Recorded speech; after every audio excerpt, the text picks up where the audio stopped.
The fluorescent lights of Seoul General Hospital flickered above me as I clutched the discharge papers in my trembling hand. 3 tiny bodies were strapped to my chest in an oversized baby carrier that Park Refrigerator had bought for me last week. Bless his strange, loyal heart. Anol, Bayal, and Haru. My entire world, wrapped in soft blue, pink, and yellow blankets respectively. Just keep walking, I muttered to myself, adjusting the carrier as little Haru began to fuss. 10 more steps to the exit. 9. 8. My legs felt like jelly. Giving birth to triplets naturally because my Omega body could handle it, according to the doctors, had left me weak, exhausted, and frankly terrified of what came next. Single parent. 3 mouths to feed. My savings account crying in the corner. Dandelion ah. Park Refrigerator's voice cut through my anxiety as he rushed toward me with a wheelchair. I told you to wait. You just gave birth 3 days ago. I'm fine, Refrigerator. I just want to go home. I tried to smile, but my face felt frozen. Everything felt surreal, like I was moving through a dream. Or a nightmare. That's when I saw him.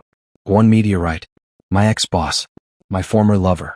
The man who'd shattered my heart into a million pieces 5 years ago. The father of the 3 babies currently attached to my chest. He stood near the hospital's main entrance, tall and imposing in his charcoal suit that probably cost more than my yearly rent. His silver-gray eyes, the ones that haunted my dreams, were focused on his phone, his expression carved from ice as usual. That perpetual coldness that made everyone in the office whisper that he had no heart. I knew better. I'd seen him warm once. For exactly 1 night. Oh God. Oh no. No, no, no. My feet stopped moving. Every muscle in my body locked up. Park Refrigerator followed my gaze and his face went pale. Is that? We need to go. No. Back entrance. Emergency exit. Anywhere but here. But I was too slow. Too obvious. 3 babies strapped to an Omega's chest in the middle of a hospital lobby tends to draw attention. Meteorite looked up from his phone. Our eyes met. 5 years collapsed into a single second. I watched his expression shift from cold indifference to confusion, then to something I couldn't quite read. His nostrils flared slightly, an alpha tick I remembered too well. He was scenting the air. No, he couldn't possibly. Baek Dandelion. His voice carried across the lobby, deep and commanding. People turned to stare. He started walking toward me, each step measured and deliberate, like a predator approaching prey. Run, Park Refrigerator hissed, grabbing my arm. I'll block him. Just run. But my legs wouldn't move. The babies sensed my distress. Hanol started crying, which set off Bayal, and then Haru joined the chorus. The sound of all 3 wailing filled the lobby. Meteorite was 10 feet away. Then 5. Then he was standing right in front of me, towering over my exhausted frame. Up close I could see he looked different. Older. Tired. There were shadows under his eyes that hadn't been there before, and thin lines around his mouth that spoke of stress and sleepless nights. Those babies.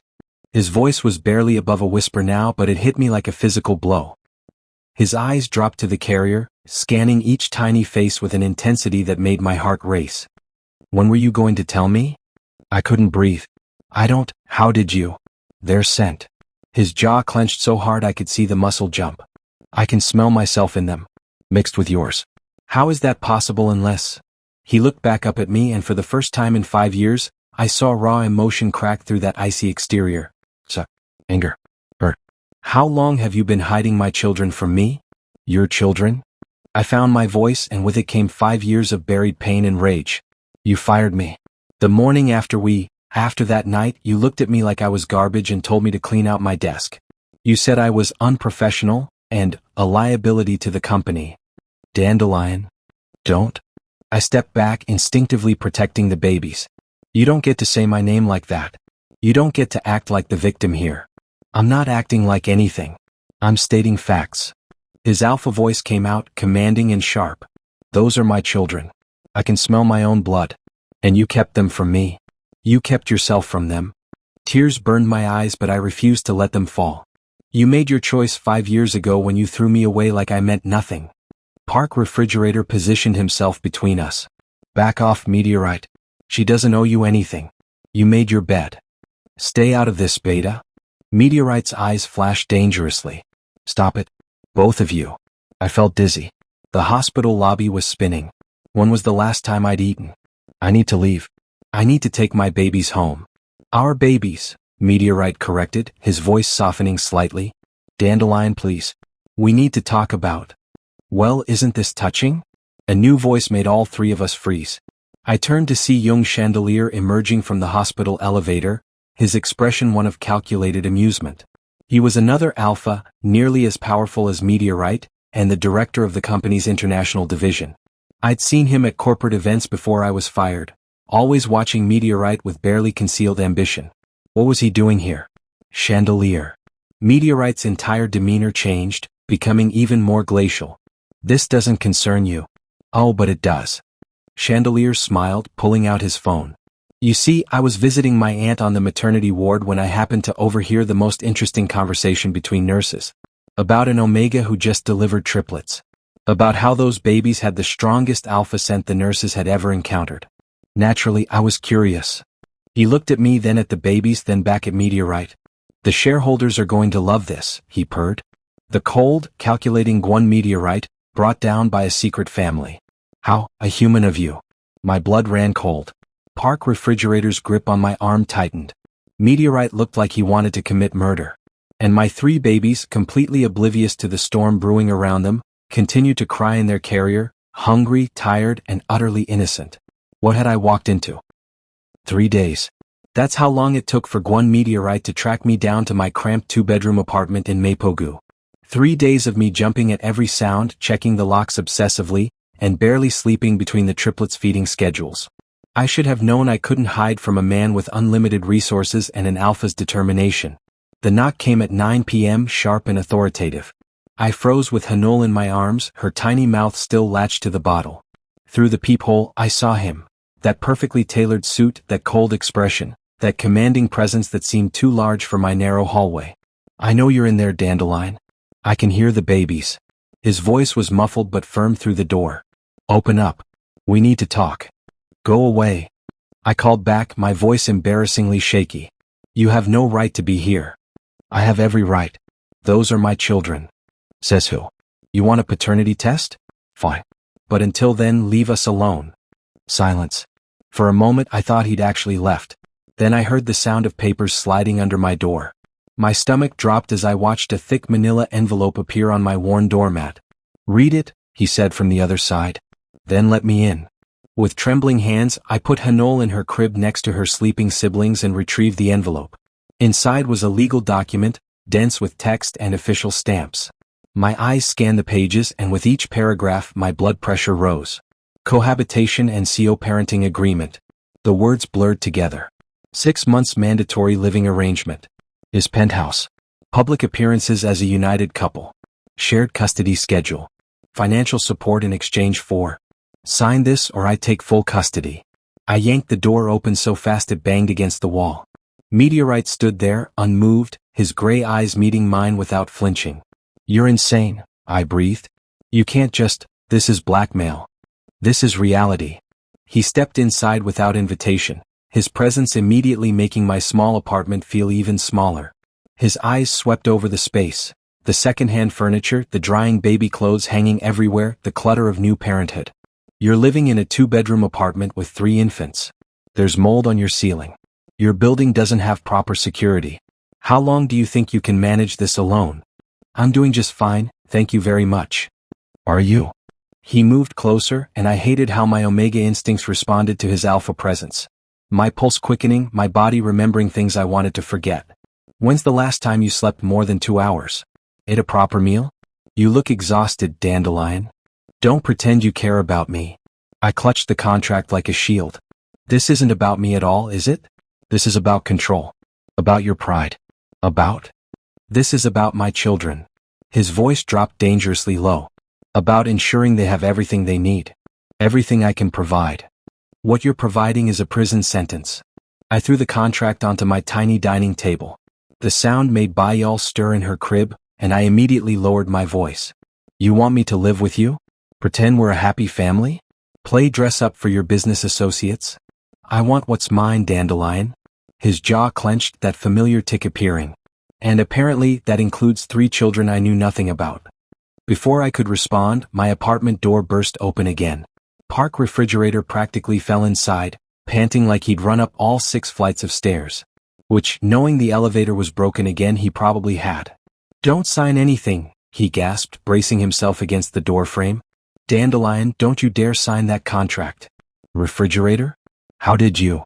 "I've been tracking him." He pointed an accusing finger at Meteorite. "I knew he'd try something like this. And I found out why he's really doing it." Meteorite's expression darkened. "Get out." His company shareholders are threatening a vote of no confidence. Refrigerator ignored him completely, stumbling over to me. "They say he's too unstable and unmarried to lead the company. There's been talk for months. But if he suddenly has a family, a respectable Omega partner, adorable triplets. That's enough." Meteorite's alpha voice came out, making both Refrigerator and I instinctively tense. But my friend had always been braver than his beta status suggested. "It's all political, Dandelion. He needs you to save his reputation." I looked at Meteorite, searching his face for denial. Instead, I saw something flicker in those cold gray eyes. Something that looked almost like vulnerability? "That's not," he started, then stopped. His hand ran through his perfectly styled hair, messing it up for the first time since I'd known him.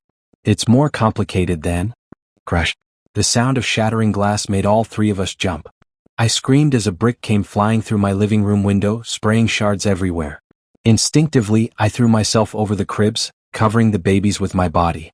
The triplets erupted into terrified wails. Meteorite moved like lightning, positioning himself between us and the broken window, his body a shield. Park Refrigerator was already rushing over to help me check the babies for injuries. They're okay, I sobbed, running my hands over each tiny body. "No cuts. No blood. Just fear and crying. Oh God, they're okay." Meteorite reached down carefully and picked up the brick. Tied to it with wire was a note. His face went absolutely murderous as he read it. "What does it say?" I demanded, my voice shaking. "Meteorite, what does it?" He handed it to me silently.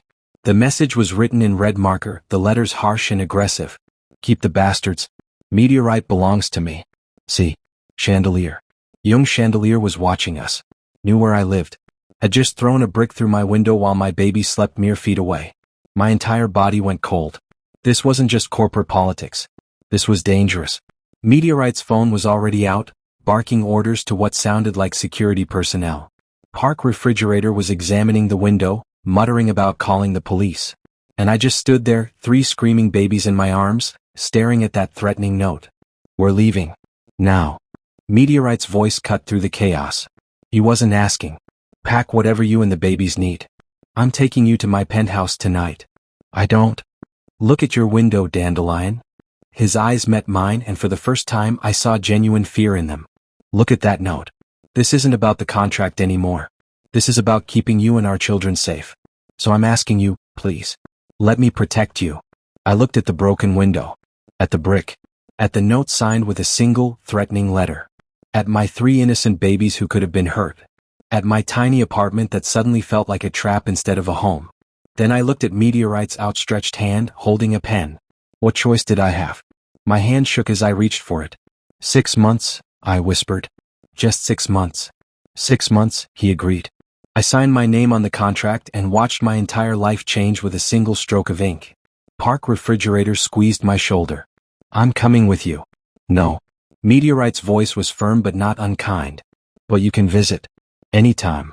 As Meteorite helped me pack bags while simultaneously arranging for movers and security details, I couldn't shake the feeling that I'd just made either the best decision of my life or the worst.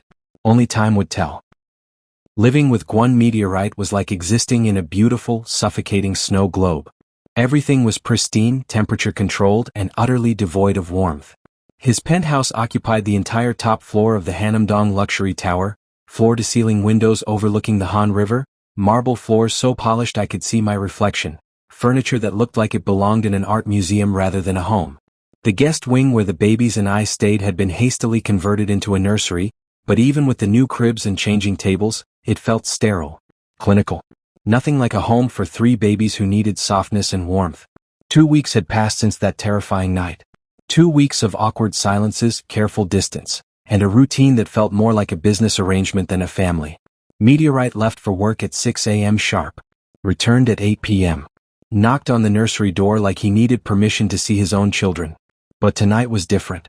It was 3 a.m., and all three babies had decided to wage war against sleep simultaneously.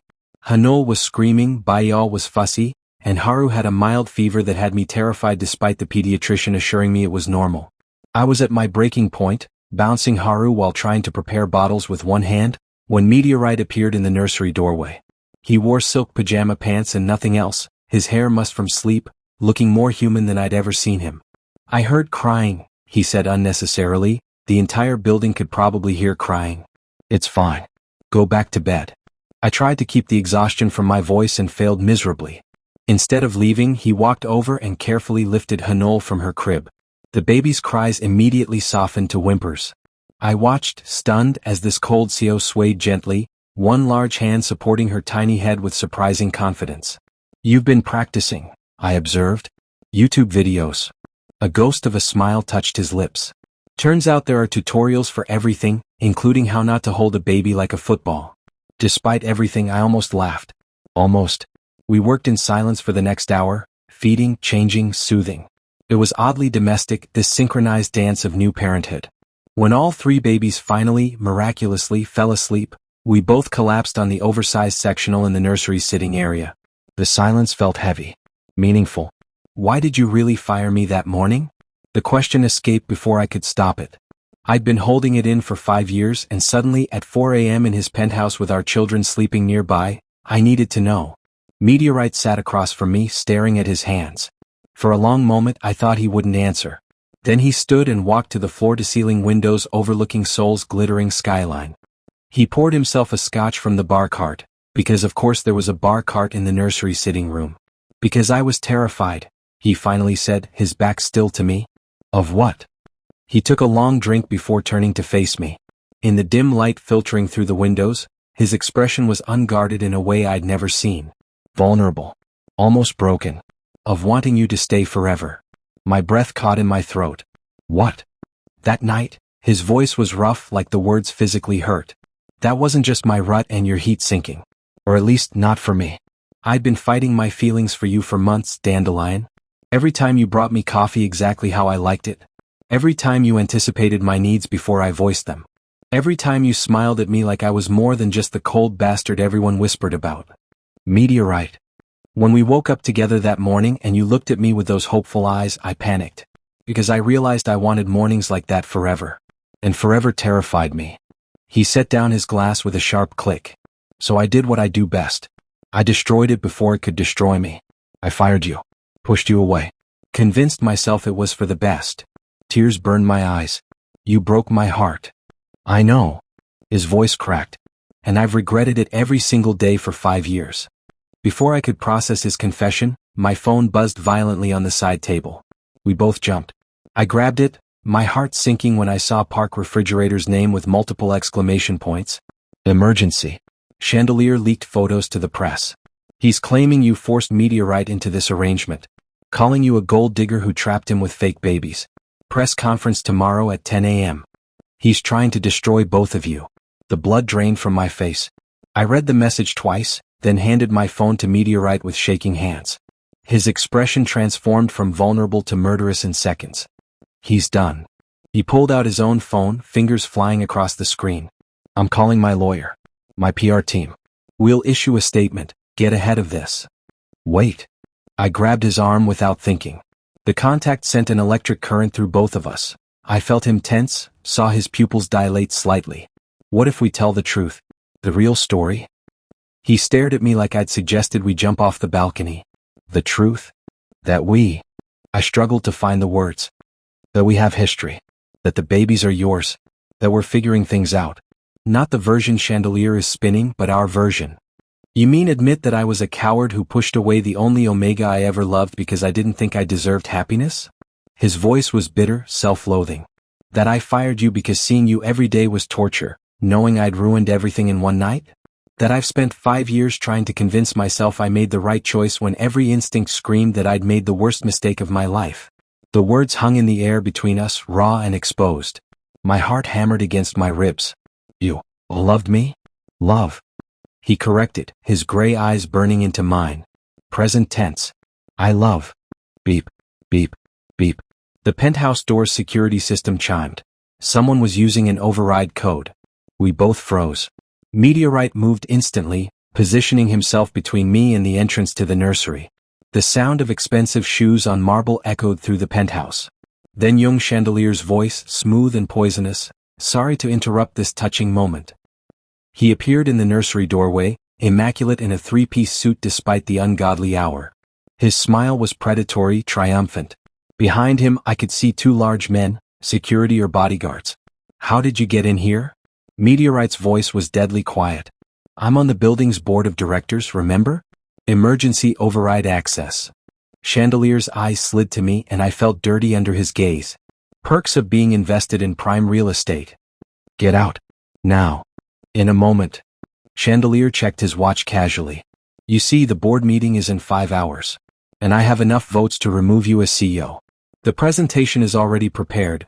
Evidence of your unstable personal life, the scandal with your secretary, abandoning your own children, and now this desperate attempt to save face by forcing an Omega into a fake relationship." He took a step closer and I instinctively backed toward the cribs where my babies slept. "Unless," Chandelier continued, his smile widening, "you'd like to negotiate? Perhaps we can come to an arrangement. You step down voluntarily, recommend me as your successor, and I'll make sure the story that reaches the press is much kinder. I might even help rehabilitate your reputation. Eventually." "Never," Meteorite growled. "Pity." Chandelier's eyes locked onto me. "I suppose I could be persuaded to change my presentation. Certain incentives were offered. Your Omega is quite beautiful, Meteorite. And Omegas with triplets are so rare. So valuable. I'm sure we could work out a deal where everyone benefits." He didn't get to finish. Meteorite moved so fast I barely saw it, slamming Chandelier against the nursery wall hard enough to rattle picture frames. "Touch him," Meteorite snarled, his alpha voice so powerful it made the windows vibrate, "and I'll destroy you." In the cribs behind me the baby started crying again. And I realized that this nightmare was far from over. The boardroom felt like a gladiator arena. 43 shareholders lined both sides of the massive obsidian table, their faces ranging from curious to hostile. Jung Chandelier sat at the far end like a king on his throne, his presentation titled Leadership Crisis, a vote of no confidence, glowing on the screen behind him. I sat in the gallery section with the triplets in their stroller, my heart pounding so hard I thought everyone could hear it. Park Refrigerator squeezed my hand from the seat beside me. We'd been up all night and I was running on pure adrenaline and rage. "Ladies and gentlemen," Chandelier began, his voice smooth as poison. "Today we address a matter of utmost importance, the stability and integrity of our leadership." He clicked his remote and photos appeared on the screen. Photos of me leaving the hospital with the babies. Of Meteorite and me at his penthouse. Of the broken window at my old apartment. Each image had been carefully captioned to paint the worst possible narrative. Our CEO has been hiding a secret family while simultaneously engaging in what appears to be a coercive relationship with a former employee. "That's a lie," I whispered to Refrigerator. My hands trembled with fury. "I know," he whispered back. "Which is why we're going to destroy him." Meteorite sat at the head of the table, his expression carved from ice. But I could see the tension in his shoulders, the barely controlled rage in the set of his jaw. He hadn't wanted me to come today. Had practically begged me to stay home where it was safe. But these were my children being called props. My integrity being questioned. My life being weaponized. I was done hiding. Chandelier continued his presentation, each slide more damning than the last. Fabricated quotes from anonymous sources. Twisted timelines that made it seem like I'd trapped Meteorite deliberately. Financial projections showing how this scandal would damage the company's reputation. "Furthermore," Chandelier said, his smile widening as he reached his conclusion, "I have testimony from 3 former employees claiming CEO Gwon has a pattern of inappropriate relationships with subordinates." "That's enough." My voice cut through the boardroom like a blade. Every head turned toward me. Chandelier's smile faltered. Meteorite's eyes went wide with panic. I stood up, lifting my laptop from my bag. "Before you vote, you should know that Director Jung has been embezzling company funds for 3 years. The room erupted. Voices overlapping, chairs scraping. Chandelier's face went from smug to furious in an instant. "This is absurd. You can't just interrupt a board meeting with baseless accusations. Then you won't mind if I show everyone the evidence." I walked down to the presentation podium on shaking legs, connected my laptop to the system, and pulled up the files Refrigerator and I had spent all night compiling. Bank statements. Wire transfers. Emails with coded language that became crystal clear once you knew what to look for. 3 years of systematic theft, hidden under layers of shell companies and creative accounting. These transactions, I pointed to the screen, my voice growing stronger, all trace back to accounts controlled by Director Jung. 17 million won siphoned from the company's International Development Fund. 23 million from the Employee Pension Program. 31 million from. Where did you get those? Chandelier lunged toward me, his alpha rage taking over completely. Those are private files. You have no authorization. Meteorite moved like lightning, intercepting him before he could reach me. The protective growl that rumbled from his chest made every alpha in the room instinctively step back. It was primal, possessive, the sound of an alpha protecting his mate and children. Touch him, Meteorite snarled, his hand fisted in Chandelier's expensive suit, and I'll destroy you. Security rushed in. It took 3 guards to pull Chandelier away from Meteorite, and even then he fought against them, screaming threats and obscenities. His carefully crafted facade had completely shattered. You worthless Omega. You don't know who you're dealing with. I'll ruin you. I'll take everything, your children, your reputation, your pathetic little life. Get him out of here, the board chairman ordered, his voice cutting through the chaos. And someone call legal. And the police. They dragged Chandelier away, his screams echoing down the hallway until the heavy boardroom doors finally muffled them. The silence that followed felt deafening. I stood at the podium, trembling, barely able to believe what had just happened. The shareholders stared at me with expressions ranging from shock to respect to confusion. I apologize for the disruption, I managed to say. But I couldn't let him destroy a good man's reputation with lies when I had evidence of his actual crimes. The board chairman cleared his throat. I think we need to adjourn this meeting for a thorough investigation. All those in favor? The vote was unanimous. Hours later, I stood on Meteorite's penthouse balcony, the evening breeze cool against my flushed skin. Inside, the triplets were finally sleeping after the chaos of the day. Park Refrigerator had gone home, promising to return tomorrow with celebratory takeout. The door behind me opened quietly. Meteorite stepped out, having changed from his suit into casual clothes. He held little Baek in his arms, her tiny fist clutching his shirt as she dozed. She wouldn't settle, he explained softly. I think she could sense we were both stressed. I smiled, reaching out to stroke her soft hair. She's always been the most perceptive one. We stood in comfortable silence for a moment, watching the sunset paint Seoul in shades of gold and pink. Finally, Meteorite spoke, his voice hesitant. The 6-month contract. He paused, looking down at our daughter. Can we tear it up? My heart sank like a stone.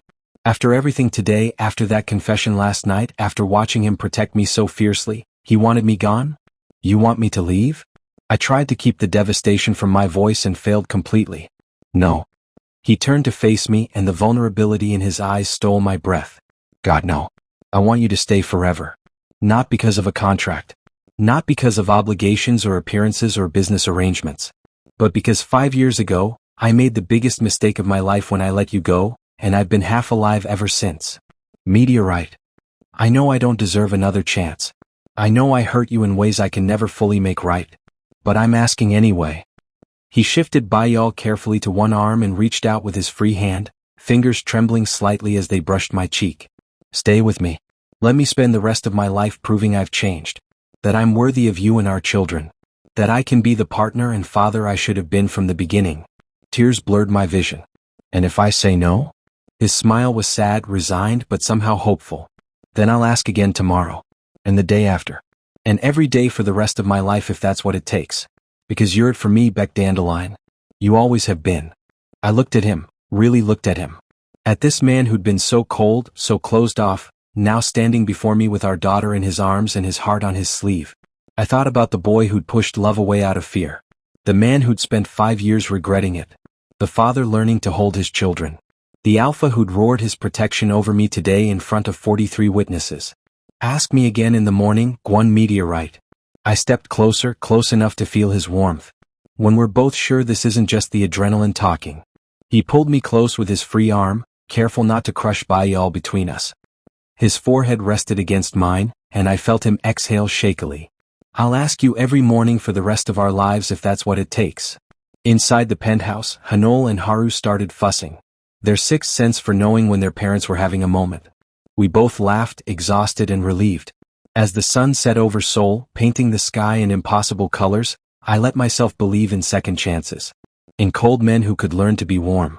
In mistakes that could be forgiven. In families built from broken pieces. "Come on," I said, taking his hand. "Our babies need us." "Our babies," he repeated softly, like he was testing the words. Finding them perfect. And as we walked back inside together, him carrying Bayo, me ready to scoop up the other two, I realized that home wasn't his penthouse or my old apartment. Home was this. The four of them. The mess and the chaos and the love. Finally, after 5 years of running, I was home.